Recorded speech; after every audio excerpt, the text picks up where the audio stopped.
असदुद्दीन ओवैसी साहब ने बोला था ना कि अंदर घुस के बैठ जाओ, बिल्कुल ठीक वाली बात, जो बिल्कुल ठीक थी ओवैसी की। हम ये पहले भी कर चुके हैं एक बार। ये पाकिस्तानी पोस्ट पे जाके बैठ गए, पाकिस्तानियों को 4 थप्पड़ मारे, भगाए वहां से, कोई बड़ी बात नहीं है। मैं ये कह रहा हूं कि थोड़ा थोड़ा करके ले लो पीओके, अंदर घुस जाएगी सेना। और मैं इसलिए कह रहा हूं, ये कोई यहां पे मैं ऐसी बात नहीं कह रहा जो पहले नहीं हो चुकी है।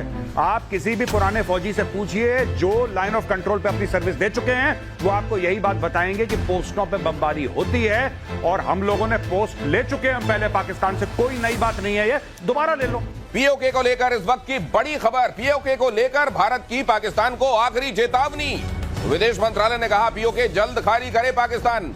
इनफैक्ट पिछले 15 दिनों के भीतर ये दूसरी बार भारत की तरफ से असर्ट किया जा रहा है, जल्दी खाली करो पीओके। पाकिस्तान मोस्ट वांटेड आतंकियों को सौंपे। एमईए ने यह भी कहा, एमईए की तरफ से यह पोस्चरिंग बहुत कुछ कहती है। 15 दिन, एक पखवाड़े के भीतर दूसरी बार यह कहा जाना पीओके को जल्दी खाली करो, और दूसरे ये भी कहा जाना कि भारत के जो मोस्ट वांटेड आतंकी हैं उनको जल्दी सौंपो। ये डोजियर से आगे की बात है। डोज कंटिन्यू कर रही है प्रतिशोध के तौर पर। प्रधानमंत्री ने आज प्रतिशोध को और नए आयाम दे दिए।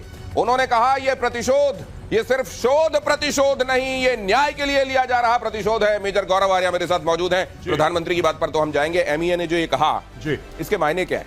देखिए, मैं दिनेश एक बात कहना चाहता हूं, बड़ी इंपॉर्टेंट बात है। और इंपॉर्टेंट क्यों है? इसलिए कि भारत ने अब एक मन बना लिया है कि जहां ऑपरेशन सिंदूर है, जहां काइनेटिक तरीके से ठोका जा रहा है पाकिस्तान को, यहां डिप्लोमेटिक तरीके से लगातार दर लगातार पाकिस्तान के ऊपर प्रेशर है। कोई ऐसा दिन ना जाए जब पाकिस्तान के ऊपर या तो काइनेटिक प्रेशर ना हो, यानी कि तोप गोला बारूद का प्रेशर ना हो, या पाकिस्तान के ऊपर पानी का प्रेशर ना हो, या फिर पाकिस्तान के ऊपर डिप्लोमेटिक प्रेशर ना हो, स्पोर्ट्स का प्रेशर ना हो। पूरा का पूरा एक इकोसिस्टम भारत ने बना दिया। और रोज पाकिस्तान, दिन के हर पहर पाकिस्तान ये प्रेशर फील करेगा। ये जो कहने वाली बात है ना कि आप हाफिज सईद को सौंपिए, सीधी बात है, आपने रख रखा है यूनाइटेड नेशन डेजिग्नेटेड टेररिस्ट है हाफिज सईद। वो क्या कर रहा है पाकिस्तान के अंदर? क्यों उसको वीआईपी प्रोटोकॉल मिल रहा है? क्यों उसको आप अपने बाबा कौम मोहम्मद अली जिन्ना वाली रिस्पेक्ट दे रहे हैं? वहां पे वापस करो भारत को। दाऊद इब्राहिम क्या कर रहा है वहां पे?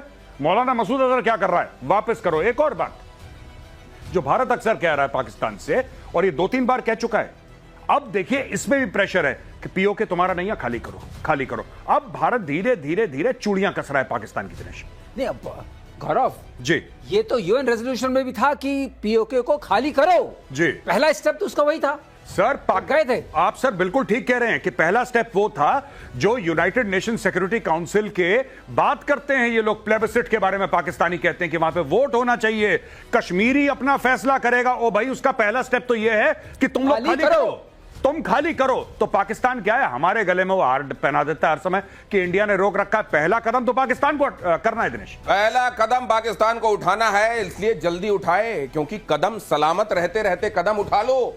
आगे पैर चले ना चले, पीएम मोदी का पाकिस्तान का को लेकर स्पष्ट संदेश है। अब बात सिर्फ पीओके तक नहीं रहने वाली। पीएम मोदी ने कह दिया है पाकिस्तान के साथ न ट्रेड होगा न ही टॉक्स होंगे। पाकिस्तान के साथ न ट्रेड होगा न टॉक। अगर बात होगी तो सिर्फ पाकिस्तान के कब्जे वाले कश्मीर की, पीओके की। और अगर पाकिस्तान ने आतंकियों को एक्सपोर्ट करना जारी रखा तो उसको पाई पाई के लिए मोहताज होना होगा। और दुनिया बहुत अच्छे से जानती है, पाकिस्तान तो खैर अच्छे से जानता ही है कि प्रधानमंत्री नरेंद्र मोदी जो कहते हैं वो करते हैं, और जो नहीं कहते वो तो जरूर करते हैं। और अभी बहुत कुछ ऐसा है जो वो नहीं कह रहे हैं। पाई पाई के लिए मोहताज तो खैर करा देंगे, लेकिन यहाँ पीओके को लेकर ये असर्शन सर जी, ये एमईए की तरफ से लगातार ये हफ्ते डेढ़ हफ्ते के अंदर कहा जाना, जी, प्रधानमंत्री का इस बड़ी रैली में कहना, जी, गृह मंत्री पहले ही कह चुके हैं संसद में इसके लिए जान दे देंगे। क्या is there anything very big very soon on the wall sir? नहीं, मुझे ऐसा लगता है कि हम ऐसा नहीं कि बिल्कुल इंडियन आर्मी वहां पे पीओके के अंदर घुस रही है और कब्जा, वो नहीं। हम लोग जो देख रहे हैं ये टोटली डिफरेंट कॉन्सेप्ट देख रहे हैं, और ये बड़ा सरप्राइजिंग है कि मोदी सरकार ऐसा कर रही है। सरप्राइजिंग ये है कि चारों तरफ, जैसे अभी मोदी जी को आपने देखा, माननीय प्रधानमंत्री ये कह रहे हैं कि पाई पाई के लिए मोहताज। इसका मतलब क्या है? ये उन्होंने मुहावरतन नहीं कह दिया। बात ये है कि जो आईएमएफ से पैसा लेता है पाकिस्तान, हम उसको ब्लॉक करेंगे। जो वर्ल्ड बैंक से पैसा लेता है हम उसको ब्लॉक करेंगे। जितनी पाकिस्तान की फाइनेंशियल स्कीम्स चलती हैं हम उनको ब्लॉक करेंगे। हम चाइना पर भी प्रेशर डालेंगे कि पाकिस्तान मोहताज हो जाए पाई पाई के लिए।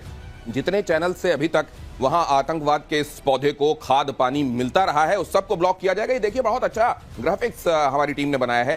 कूटनीति से, अर्थनीति से, मिलिट्री एक्शन तो खैर कही दिया गया है कि बंद नहीं होगा, ये थप्पड़ पड़ते रहेंगे। पीओके में बगावत चल रही है। वहां के लोग जो कह रहे हैं कि हमको तो भारत के साथ भैया मिलना है जल्दी, खैर उनको ये पहले कहा जा रहा है कि यहां से चलो, खाली करो। सर ये वहां को लेकर जो कॉम्प्लेक्सिटीज हैं, बहुत सारी चीजें ऐसी हैं जो कहा जा रहा है कि इसको व्यावहारिक रूप से भी देखना पड़ेगा। इस लिहाज से भी देखना पड़ेगा कि चाइना को वहां इन्वॉल्व करके पाकिस्तान ने अपने लिए शील्ड तैयार करने की कोशिश की है। इसको आप कैसे देखते हैं?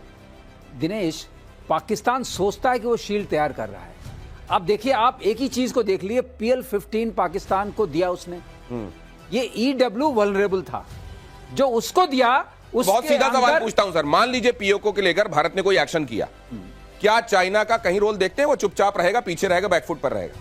आप देखिए, हमें एक्शन करने की जरूरत नहीं पड़ेगी क्योंकि लीगली पीओके को पाकिस्तान को खाली करना है। ये तो यूएन की बात हो रही है ना, तो अर्थनीति भी है। लेकिन ये जो आप जिसको न्याय नीति बोलते हैं, अगर न्याय संहिता के हिसाब से भी देखिए तो पहली जिम्मेदारी है पाकिस्तान की पीओके को खाली करना। तो हम तो वही चीज मांग रहे हैं जो लिखी हुई है। मेजर गौरव आर्या कुछ जोड़ना चाह रहे हैं बहुत जल्दी से सर। जी, मैं ये कहना चाह रहा हूं कि जो असदुद्दीन ओवैसी साहब ने बोला था ना कि अंदर घुस के बैठ जाओ, बिल्कुल ठीक वाली बात, जो बिल्कुल ठीक थी ओवैसी की। हम ये पहले भी कर चुके हैं एक बार। ये पाकिस्तानी पोस्ट पे जाके बैठ गए, पाकिस्तानियों को 4 थप्पड़ मारे, भगाए वहां से, कोई बड़ी बात नहीं है। मैं ये कह रहा हूं कि थोड़ा थोड़ा करके ले लो पीओके, अंदर घुस जाएगी सेना। और मैं इसलिए कह रहा हूं, ये कोई यहां पे मैं ऐसी बात नहीं कह रहा जो पहले नहीं हो चुकी है। आप किसी भी पुराने फौजी से पूछिए जो लाइन ऑफ कंट्रोल पे अपनी सर्विस दे चुके हैं, वो आपको यही बात बताएंगे कि पोस्टों पे बमबारी होती है और हम लोगों ने पोस्ट ले चुके हैं हम पहले पाकिस्तान से। कोई नई बात नहीं है, ये दोबारा ले लो। LOC के पार धीरे धीरे जाओ यार, और लेते जाओ अपने हिस्से का और बना लो एक दिन अपनी सरकार। ISI की बड़ी साजिश का खुलासा, पाकिस्तान हाई कमीशन में ISI का जाल, पाकिस्तान हाई कमीशन जासूसों का अड्डा। मुझे बहुत हैरानी नहीं हुई, पाकिस्तानी जहां रहते हैं वो अपनी शोहरत का झंडा ऐसे ही बुलंद करते हैं। ISI हाई कमीशन में जासूस प्लांट करने का काम चल रहा था। जासूसी का एक पूरा नेटवर्क तैयार करने की जिम्मेदारी दानिश की थी। दानिश ये नाम बड़ा प्रोमिनेंस के साथ सामने आ रहा है। और ये जो हो रहा था, ये लगातार वहां हाई कमीशन का काम क्या होता है, ये होता है क्या? लेकिन ये पाकिस्तानी हाई कमीशन यहां पर ये कर रहा था। बाकी जगहों पर जहां जहां पाकिस्तान के एम्बेसीज हैं, हाई कमीशन हैं, वो जरा समझ जाएं और जरा उस हिसाब से काम करें। दानिश के पासपोर्ट से एक बड़ा खुलासा हुआ है। एहसानुर रहमान उर्फ दानिश ISI का एजेंट था। इसका नाम अब जैसा कल आपको बताया ही जा चुका है, मेजर गौरव आर्य बता चुके हैं कि यहां एक नाम न रखने की परंपरा है।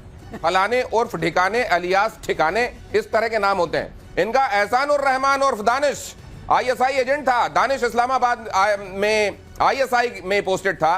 पासपोर्ट में जो मोबाइल नंबर है उस नंबर का इस्तेमाल दानिश, ज्योति, गजाला और बाकी जासूसों से बात करने के लिए होता था। मतलब यहां जासूसों के साथ, जासूसों का जो नेटवर्क दानिश बना रहा था, उनके साथ बात करने के लिए एक पर्टिकुलर नंबर था जो इस्तेमाल हो रहा था। ISI का इसकी जड़ें ISI की हैं और यहां पर ये जो काम कर रहा था वो आपके सामने है। सर, ये इसको किस तरीके से देखा जाए? हमने वक्त रहते उस चेहरे से नकाब खींच लिया या ये खींचते खींचते देर हुई है? देखिए साहब, ये तो हमें पता लग गया और हमने नकाब खींच लिया। कुछ समय पहले आप ही को पता है कि इफ्तार पार्टी के बहाने पूरा का पूरा हुर्रियत वहां पे आता था सेलिब्रेट करने के लिए पाकिस्तानी हाई कमीशन में नई दिल्ली में। उनके लिए गाड़ी, अच्छा, केंद्रीय सरकार जो पुरानी सरकार थी वो प्रोटोकॉल प्रोवाइड करती थी। आपको पता है हजारों करोड़ रुपए दिए गए हैं, पाकिस्तान से नहीं, इंडियन गवर्नमेंट ने, जो पहली सरकारें रह चुकी हैं, उन्होंने हुर्रियत को फंड करा। जब आता था गिलानी, तो गिलानी ऐसे आता था कोई कैबिनेट मिनिस्टर आ रहा है, आगे कमांडो, पीछे कमांडो, सायरन बजता हुआ। गिलानी का इलाज, गिलानी का जहाज, गिलानी का प्रोटोकॉल, वाजीवा। अब ये चूड़ियां कसना शुरू कर दी जब से सरकार आई है। और हाँ, ये स्पाइंग होती है, ठीक है, ये पाकिस्तानी करते चले आए हैं, इसमें कोई डाउट नहीं है। लेकिन अब देखना, इनका आपने प्रेजेंस इतना कम कर दिया है भारत में, अब भारत और कम करेगा। आप देख लेना, भारत और कम करेगा, फिर ये रैंडम 2-4 को निकालेगा, 5 को निकालेगा और उनका प्रेजेंस 0 कर देगा। यानी कि फिर अगर कोई पाकिस्तानी यहां पे है तो आप आराम से पूछ सकते हैं, भाई तू कर क्या रहा है, किसने बुलाया तुझे? हाँ, क्योंकि तो अभी तो एक तरीके से बहुत दिनों से उनकी यहाँ मेहमान नवाजी जैसी चल रही थी, अब उनकी धीरे धीरे उनको भी, जैसा मेजर गौरव आर्य कहते हैं, चूड़ियां टाइट हो रही हैं। बलूचिस्तान के मुद्दे पर पाकिस्तान संसद में हंगामा हुआ। यह खबर देखिए जरा, फ्लैश कीजिए बहुत जल्दी से। पाकिस्तानी सांसद ने शहबाज और मुनीर की पोल खोली। बलूचिस्तान में हर गली में, हर घर में शहीद है। पाकिस्तान के भीतर बलूच सांसद ने यह कहा। सांसद अमल वली खान ने कहा बलूचिस्तान में जुल्म हो रहे हैं। अमल वली खान ने यह भी कहा कि बलूचों पर हो रहे जुल्मों को बंद करे पाकिस्तान, वरना हर घर में, हर गली में एक शहीद है।